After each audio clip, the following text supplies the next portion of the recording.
One of my favorite budget-conscious speakers on the market right now is the Klipsch RP-8000F. At a little over $1,000, there isn't much that this loudspeaker can't do. And while there are some hi-fi enthusiasts that are going to dismiss it as not hi-fi enough, it doesn't make excuses. It just gets on with the business of playing music and movies, and I love that.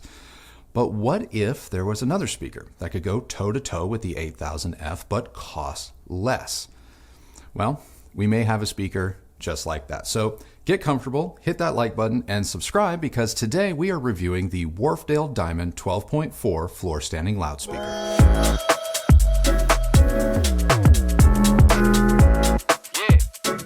The 12.4 sits atop Wharfedale's newly redesigned Diamond series.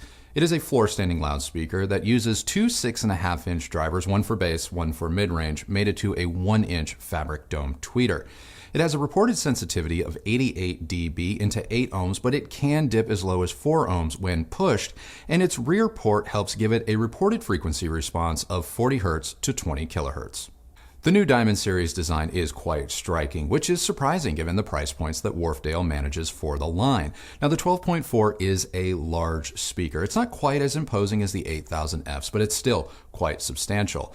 The finish options go a long way in disguising the 12.4's otherwise larger design. There are 4 finishes to choose from, and you're seeing the light oak finish in this video. And like all speakers in the Diamond series, this one comes with magnetic grills. Like the Klipsch 8000Fs, the Diamond 12.4s are able to be driven by just about anything available on the market right now. For example, we paired them with the inexpensive SVS Soundbase as well as our Yamaha V6A Dolby Atmos receiver, both of which were able to drive the snot out of the Wharfedales. But obviously performance and things can improve as you go up market, as our Musical Fidelity M5SI and Name Unity Atom both sounded fantastic, but it's important to note that you can unlock the lion's share of this speaker's performance while still staying on budget. So how do they sound? In a nutshell, surprisingly good. I say surprisingly because given their size, their makeup, and price, you're likely thinking to yourself, certain concessions have to be made. But I have to say, these are the type of all-rounder sort of speakers that make you start to rethink certain decisions you may have made in the past with respect to money spent on loudspeakers. Is the 12.4 perfect? Well, no, not by a long shot. But it gets within view of the summit, and it does so rather easily. The Diamond sound isn't wholly neutral, though this speaker strives to come closer to that so-called ideal than, say, the 8000Fs. It still possesses that little bit of a smile-like curve, though it's not as accentuated at the extremes. And as a result, the mids come off as being a little bit warmer, not to mention just a hint laid back. Now, I don't want you to think that this speaker is vague or distant, because it's not. It's just the performances are going to rest either in line with the speaker's front baffles or just a few inches back, unlike, say, Klipsch speakers where they can sometimes project forward. As a result, top to bottom, the Wharfedales come across as just a little bit more coherent and linear, but that linearity does cost this speaker just a little bit in the dynamics department. So where the Klipsch can kick when needed, the Wharfedale punches. Bass extends pretty deep, and the texture is good straight out of the gate, but things like control, speed, and detail improve as you move up market in terms of amplification. While some may still opt for a subwoofer in order to reach the basement, in our room and to my taste, I was quite happy with the Wharfedale's bass on its own. The bass is far more dampened compared to the Klipsch's livelier presentation, so as a result, it may sound just a little bit fuller or fatter. And you're going to notice this most in instruments like kick drums, whereas the Klipsch is going to focus on that point of impact. The Wharfedale is going to give you a greater sense of volume in the drum itself. Now, obviously, you can adjust this speaker's bass response by experimenting with placement. For example, if you pull it out from your wall, you can lessen the speaker's bass presence, just as you can supercharge it by pulling it back closer to the wall. The mid-range is this speaker's strength. I absolutely love it. In fact, it's very reminiscent of another Wharfedale speaker, the Denton 85th Anniversary Edition. Now, this speaker strives for neutrality, though some may feel that it is just a touch warm in the mid-range thanks to that mild bass bump and the slightly warmer or rolled-off treble with certain amplifiers. Warm or neutral doesn't really matter to me because dialogue and vocals sound very good, very natural and organic in both their sound and scale. This is a loudspeaker that does not restrict a performer's scale. So you're going to be treated to a full-bodied presentation. No disembodied heads floating dead center of the soundstage here. And the level of detail and texture feels organic. So you're getting all of the intelligibility that you need without the speaker artificially enhancing or changing the timbre of your favorite performer. As for the high frequencies, this is one area of the speaker's performance that is most easily influenced. The good news is that even when not at their best, they're still pretty good and composed, but they definitely get better with certain amplifiers. For example, the SVS Soundbase produced detailed, extended, and focused highs, but at higher volume, they could become a little bit brittle and forward. They never became outright fatiguing per se, which is good, but accentuated? Yeah. Switching to the musical fidelity M5SI got rid of that mild sibilance and forwardness at high volumes. As a result, the high frequency presentation sat more in line with the rest of the speaker's frequency response, resulting in high frequencies that were just a little bit smoother and fuller in comparison. In terms of soundstage, forget about it. Like the 8000Fs, when properly set up, the 12.4s can turn the whole of your room into the recording space, though I am going to argue that the 12.4s may do it just a little bit better than the 8000Fs and with just a tad more focus. The lateral width of this speaker is insane. Depth is good, but just not as good as width. The center focus is awesome, but what's more impressive is that the center doesn't float as you move more off axis. Sure, if you park yourself way off to one side, you may not experience true stereo imaging, but you will enjoy a pretty rock solid center across the width of, say, an average size sofa. Dynamics, which I've touched upon earlier in this review, are good. Seeing as how it doesn't take much to get this speaker up and running, you will be able to enjoy grand dynamic swings in your favorite movies and music with relative ease. But the Wharfedale's dynamics build rather than ignite, so they may come off as just a touch slower compared to, say, Klipsch or more efficient speaker designs, but honestly, I don't think a lot of people are going to mind. Don't get me wrong, I still love the immediacy of my Klipsch, but the 12.4 comes off as just a little bit more refined in this regard. As a result, you would be forgiven in thinking that the Wharfedale is just a touch laid back, but I don't think that you're going to notice unless you set this speaker up right next to, say, an 8000F. But in terms of dynamics, this speaker more than holds its own. I don't have a lot to complain about when it comes to the Wharfedales. I'm not the biggest fan of their spiked feet. I understand that they help level the speaker on uneven surfaces like our vintage wood floors or provide for a certain measure of stabilization on thick carpet. But their implementation, their design just isn't my favorite. They're just sort of there. And it just doesn't go with the otherwise tailored look of the Diamond series. Kind of like a braided belt on a nice suit. It just clashes a bit. The only other note that I have is those magnetic grills. I just wish that they were offered in a color other than black. I know, who cares about the color of grills, but I do. I think heather gray or a wheat or a cream would elevate the 12.4's look to another tier. Summing up the obvious comparison, the Klipsch 8000F, like the 8000F, the 12.4 is a great all-rounder. The Wharfedale is kind of the speaker you would get if you sent the 8000F off to finishing school abroad.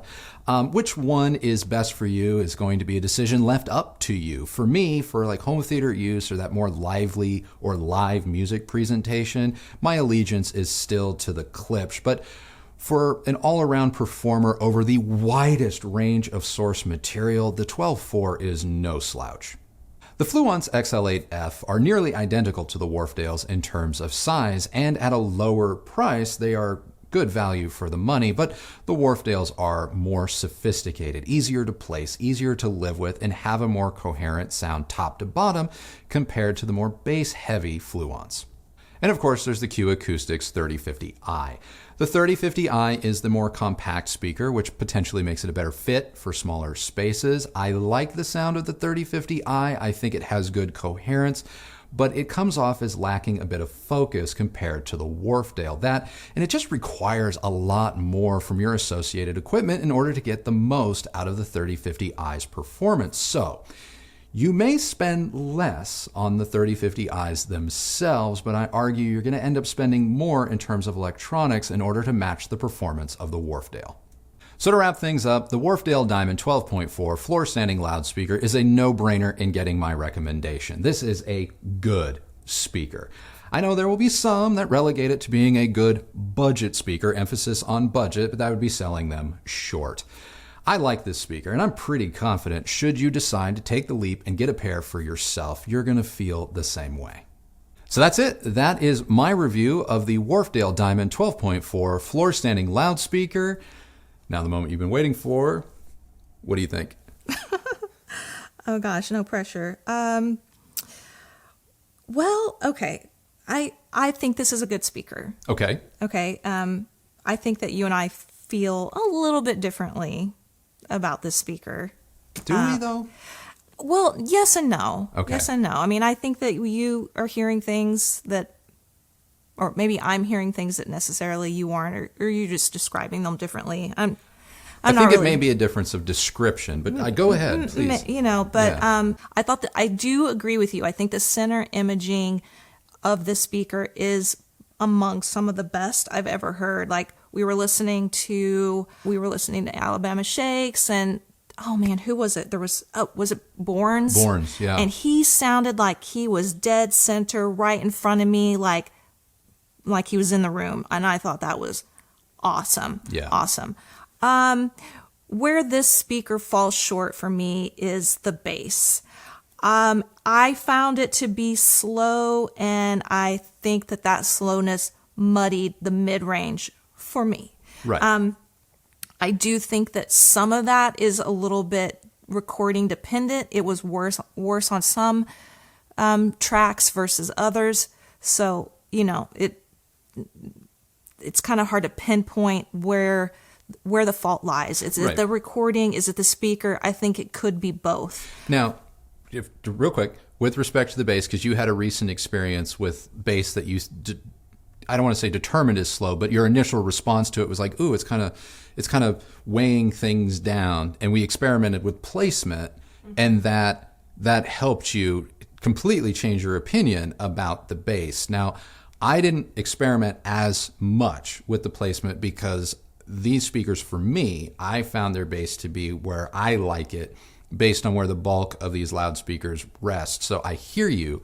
I hear you with respect to your criticism of the bass, but I'm also going to argue that had I wanted to see if I couldn't make the bass perfect for you, that we could pull these out maybe 4 to 6 inches, probably you would have a different opinion. But as it were, where they are now, for me, top to bottom, and getting that maximum extension in hitting the lower notes with this particular speaker, I didn't want to move them. Right. But I get you. I get you. And I think that this is where we differ in the types of speaker or the types of sound we prefer. Yeah. So this is something I'm learning about myself, because I could easily just blanketly tell you, I like that or I don't like that. But really stopping and making sure I understand why I feel a certain way is something more recent. And I think it's important, because there are going to be people inevitably watching this that are more in your boat.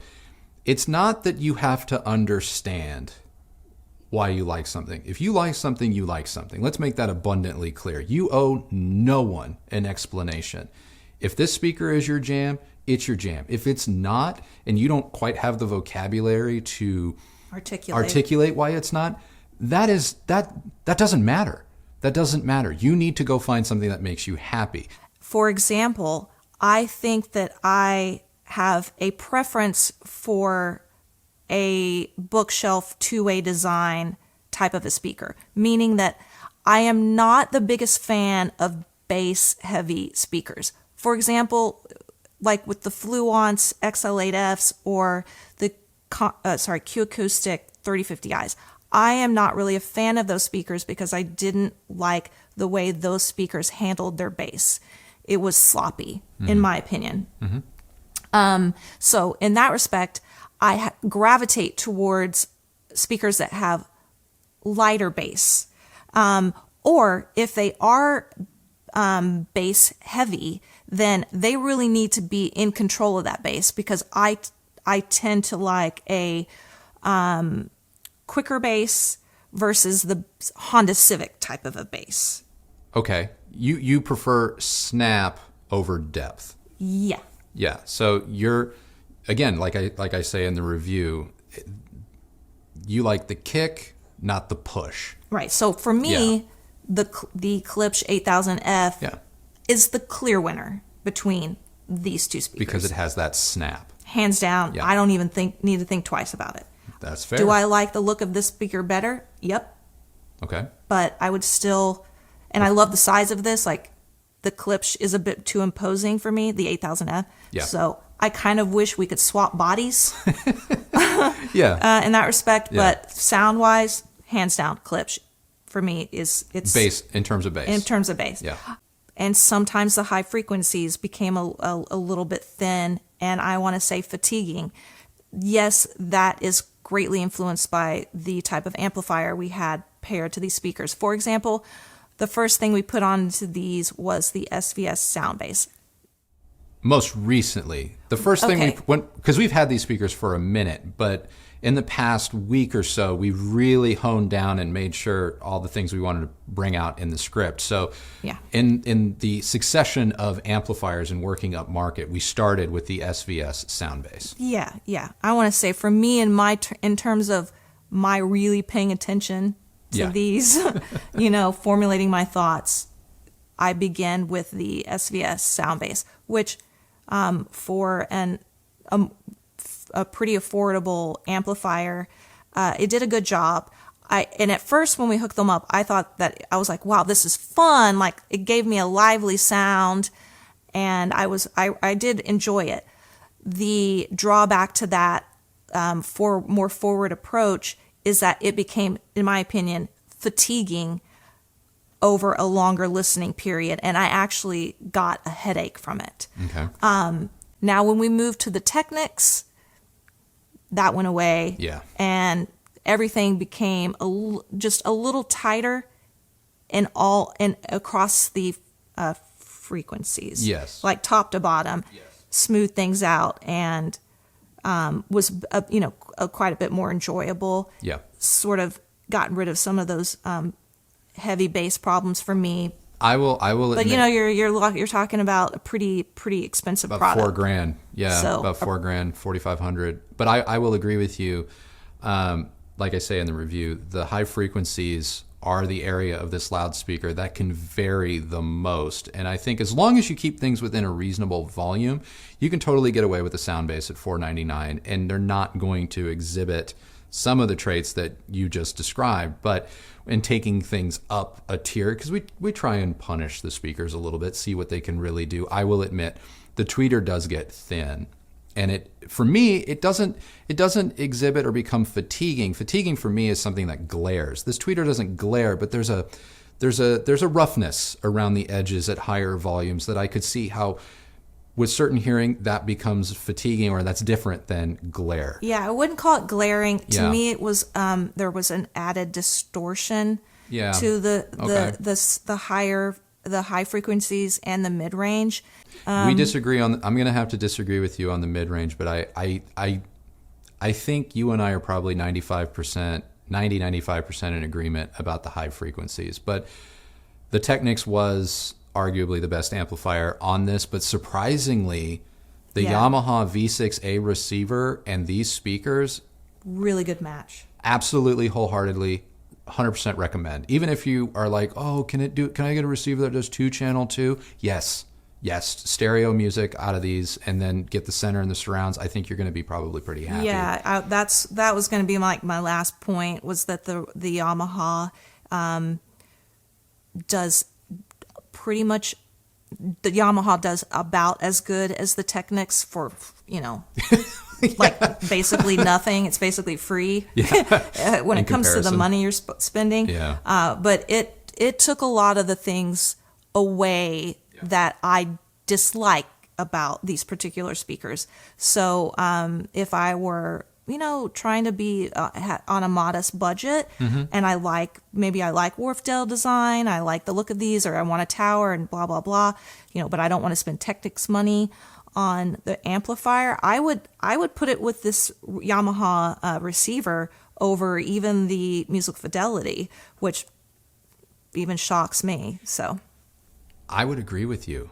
I liked the musical fidelity performance, but I liked the Yamaha just a little bit better. I can appreciate the musical fidelity trying to get more to that neutral ideal with these speakers, but the Yamaha imparted for me just a hair of like sparkle. There was still a smoothness, but there was just a touch of roundness, or I don't want to say glassiness, because I think a lot of people hear glassy and they go, oh, that's bad. But it did. It livened up the tweeter without over accentuating it or without inducing sibilance. And it took maybe that last half octave out of the bass where they're currently set up. So things did seem to firm up a little bit with the Yamaha. For me, it just dampened the negatives a little bit for me across the board. I really think it boils down to what kind of listener you are, and that's something I think we kind of hammered on our last review of the Z10 by LTA. Yes, thanks. You got to know who you are.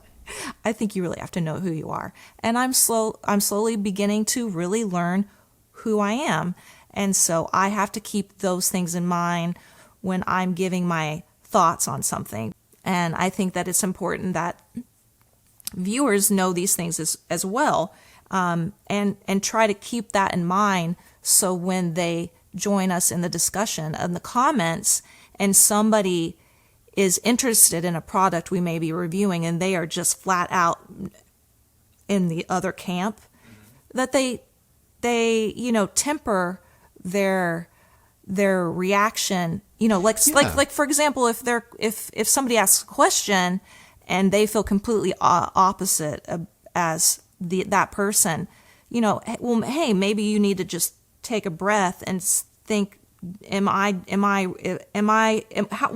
saying what I'm saying? Like, is it because the speaker's just garbage, or is it because I am a type of person that likes X? Yeah, I just happen to feel differently. Yeah.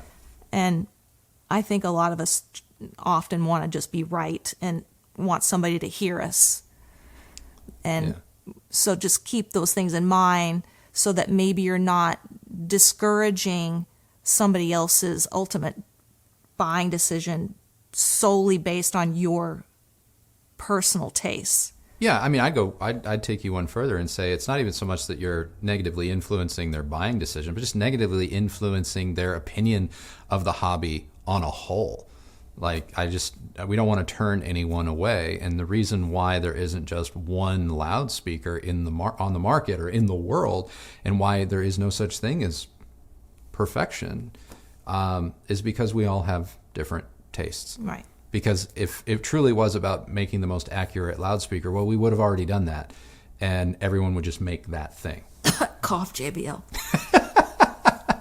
So that is it. That is our review of the Wharfedale Diamond 12.4 floor standing loudspeaker. What did you guys think? Let us know down in the comments below. While you're down there, my question of the day for you is this: which camp are you in? Are you still Klipsch RP-8000F all the way, or do the 12.4s have your attention? Let us know. If you like this video, give it a thumbs up, like, and subscribe, and ring-a-ding that little bell so that you are notified when new videos come out. Doing all of that really helps this channel out and helps us reach more people and bring them into the hobby. If you use any of the links that Christy left for you down below, know that that is a great way that you have continued to show your support for this channel and the work that we do here, and both Christy and I thank you guys very much for doing so. We are still raising money for Feeding Texas. Yes, I know it's probably not the Texas news you're used to hearing right now, given some of the announcements out of this state. But there are still people in need as a result of the storms. So let's try and raise just a little bit more, please. It really does help people in need, and there are still people that need it. So hit donate somewhere on your screen. Give what you can today. We really appreciate it. Follow me on Instagram at Recovering Audiophile, and that is it for me and Christy today. So remember, the only person who has to like the sound of your system is you. So happy listening, everybody. Thank you so much for watching, and we will see you on the next video. Bye.